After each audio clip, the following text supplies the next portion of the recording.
This is a gill net for whitefish, and the entire net is brand new. Normally these sidelines, they should last for years.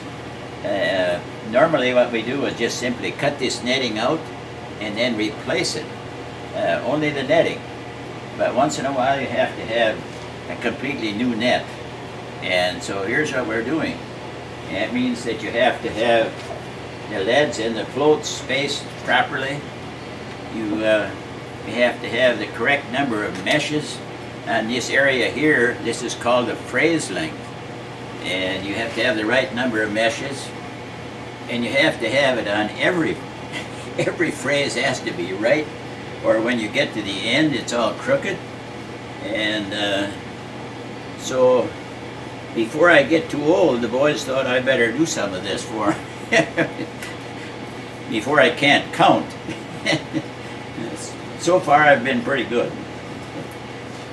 So anyway, this is what we're doing. These nets are for coins fishery, and they'll take them into the next generation. They last quite a number of years. All of it's synthetic. The sidelines are synthetic. The netting is synthetic. Will not rot.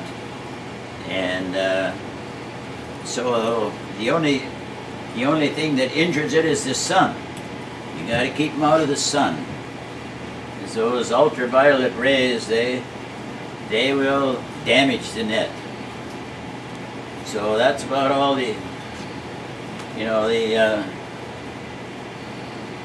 these nets were built. A lot of them were built. Just imagine, you've got 40 fishermen.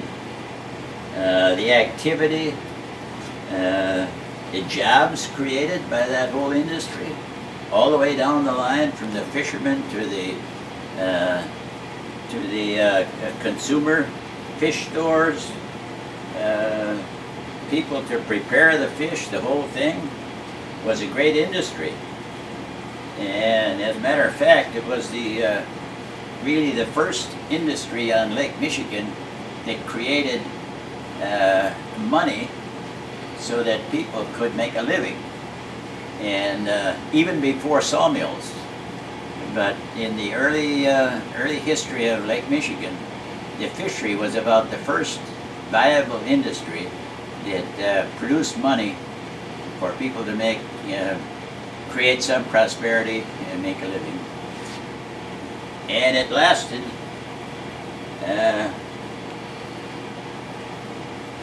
as a pretty viable fishery for 100 years. Like fishermen started fishing here on Washington Island about 1840. As early as 1840, there were a few fishermen. That increased rapidly. There were as many as 200 people on Rock Island. They were all fishermen. About 1860, they left there fairly quickly, moved to Washington Island, Upper Michigan, wherever, but the fishery increased. And was a wonderful bit of part of the early prosperity of the state.